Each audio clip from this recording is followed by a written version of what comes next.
नचलाउने हातमा मोबाइल नहुने त कम्ती नै हुन्छ नि त। एउटा सर्च गरेर यो कम्पनीको बारेमा के छ कस्तो छ रिभ्यूहरू हेरेर त्यति पनि त बुझ्न सकिन्छ। सबै कुरा अब यहाँ दुबई आइसकेपछि सबै कुरा मेन पावरलाई धुस्ने कुरा पनि होइन, गलत त तिमी पनि त छौ नि मेन पावर भन्दा तिम्रो छ नि त धेरै गल्ती त। हामी दुबई आइसकेपछि तिम्रो आफ्नो प्रब्लमहरू नेपालीलाई सुनाउन छोड। हेलो साथीहरू, वेलकम छ मेरो फर्स्ट युट्युब भिडियोमा तपाईँहरूलाई। योभन्दा पहिला मैले मिनी ब्लगहरू चाहिँ पोस्ट गरिरहेको थिएँ र आज चाहिँ मलाई एकदमै धेरै ब्लग बनाउनु मन लाग्यो अनि त्यही भएर चाहिँ मैले आज ब्लग बनाउँदैछु। त्यही पनि मेरो कोठाबाट म काहीँ पनि जाने होइन। अनि अहिले ब्लग बनाएको चाहिँ कति भयो टाइम, अहिले लगभग 6 बज्न लाग्यो दुबईको।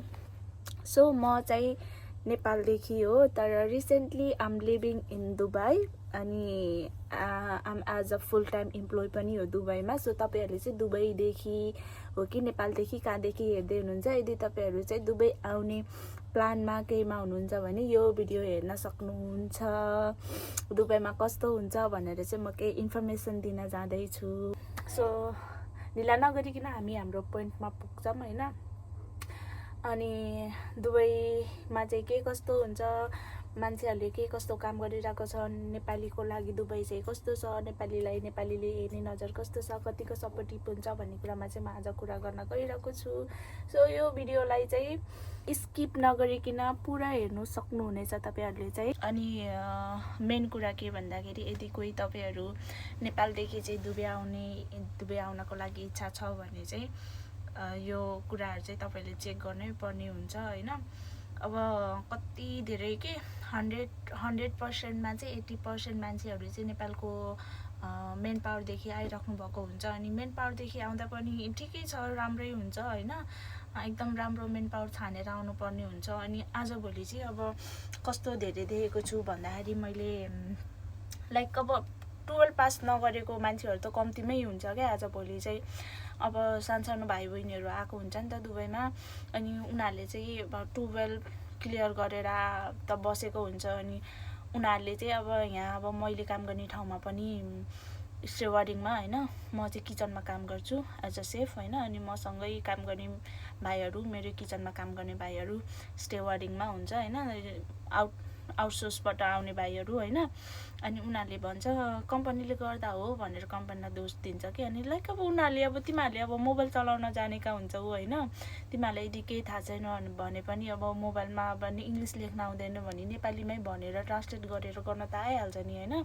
सिकेर के हो कसो हो भनेर आफैले बुझ्न पनि जरुरी छ कि। अब सबै कुरा मेन पावरलाई दोष दिन सकिँदैन नि त हामीले।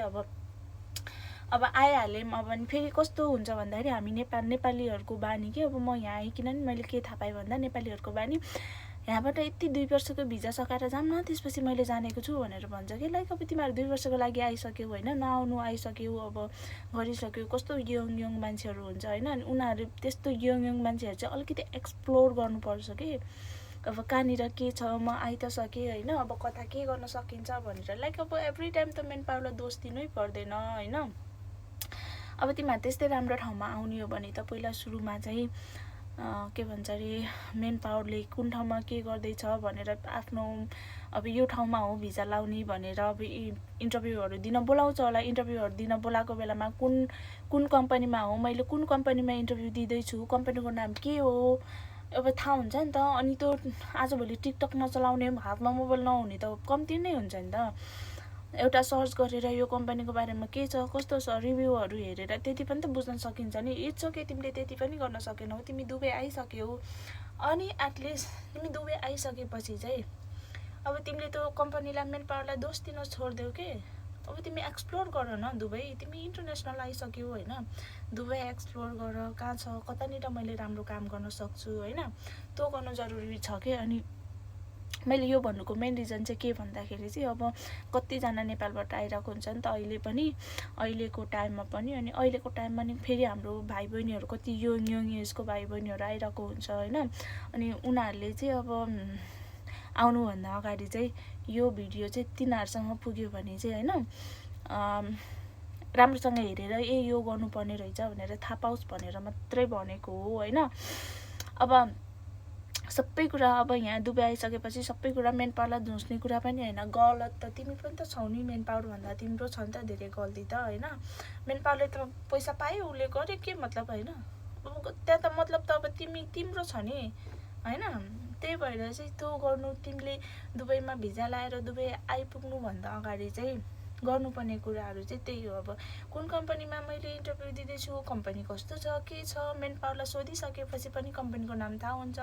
अनि तिमीले मोबाइलमा गएर सर्च गर्ने, कोही मान्छे छ भने दुबईमा, कोही चिनिरहेको मान्छे छ भने कोही मान्छेलाई यसो सोधेर यो कम्पनी छ अरे, यो कम्पनी कस्तो छ एकचोटि बुझ्दै हो भने। अब यत्रो छ अब दुबईमा अब नेपाली कम्युनिटी कति धेरै छ होइन। उनीहरूलाई सोध्न लगाएर अथवा आजभोलि त दुबईमा नेपालीहरू कति च्यापच्याप्ती पाइन्छ नि त होइन। अनि अब उनीहरूलाई सोध्न लगाएर कोही चिनेको मान्छे हुन्छ, नेपालबाट तँ गर्न सक्छौ तिमीहरूले। इफ इट्स ओके, तिमीहरू दुबई पनि आइसक्यौ होइन। अनि तिमीहरूले दुबई आइसकेपछि पनि तँ मेन पावरलाई गाली गर्न छोड के। लाइक अब तिमी दुबई आइसक्यौ, तिमी Dubai, Saudi, Qatar, whatever, तिमी जुनसुकै ठाउँमा गयौ, तिमी आइसक्यौ, तिमीले गर्नुपर्ने भनेको चाहिँ अब अरूलाई दोष दिन छोडेर चाहिँ तिमी आफू चाहिँ कसरी फरवर्ड हुन सक्छौ होइन, अगाडि बढ्न तिमी कसरी सक्छौ। लाइक अब तिमी एक्सप्लोर गर के, न कि तिमी त्यसलाई दोष देऊ त्यसलाई दोष देऊ। त्यो गर्न चाहिँ एकदम स्टप गर्नुपर्छ के। अनि बल्ल तिमी अगाडि बढ्छौ होइन। अनि त्यसपछि अनि अर्को मेन कुरा भनेको चाहिँ तिमी दुबई आइसकेपछि तिम्रो आफ्नो प्रब्लमहरू नेपालीलाई सुनाउन छोड होइन। अब दुबईमा नेपालीहरू कस्ता हुन्छन् के हुन्छन् भनेर त अब दुबईमा बस्ने नेपालीहरूलाई मात्रै थाहा छ होइन। त्यो धेरैमा थोरै नै होला हेल्प गर्ने भनेको चाहिँ, ल तिमीलाई यस्तो गर्ने यस्तो गर्ने भनेर भन्ने चाहिँ थोरै नै होला होइन। नत्र पनि चाहिँ दुबईमा बस्ने नेपालीहरू इज भेरी रुड के। लाइक तिनीहरूसँग एउटा काइन्डनेस नै छैन कि। अब आज तिमीसँग बिचरा त नि है भनेर कुरा गर्यो अनि अर्कोसँग गएर कुरा गरिदिन्छ। त्यही भएर चाहिँ तिनीहरूसँग तिम्रो कुरा सेयर गर्न, र दुबईमा मेरो फल्ना मान्छे छ, ढिस्काना मान्छे छ, उसले गरिदिन्छ भनेर भर पर्नु इज एकदमै नराम्रो कुरा हो होइन। त्यही भएर तिम्रो दुबईमा कोही आफ्नो मान्छे छ भने पनि कहिले पनि नेभर ट्रस्ट नै नगर त्यो मान्छेलाई। तिमी आफ्नो लागि आएको, आफूले कमाउँछु भनेर आएको, सो तिमी त्यसमा नै लागिराख। तिमी कसैसँग भर पर्नु भनेको एकदमै गलत हो।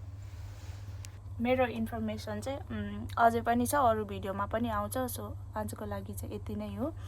हजुरहरूलाई केही क्वेसन छ भने, दुबईको बारेमा केही क्वेसनहरू जान्नु मन छ भने please let me know in the comment section. So मैले त्यहाँबाट हेरेर चाहिँ के प्रब्लमहरू छ भनेर भनिदिन सक्छु, केही सजेस्टहरू गर्न सक्छु। सो कमेन्ट गर्नुहोला, लाइक गर्नुहोला, सब्सक्राइब गर्नुहोला। आजको लागि यति नै, हस्त, धन्यवाद।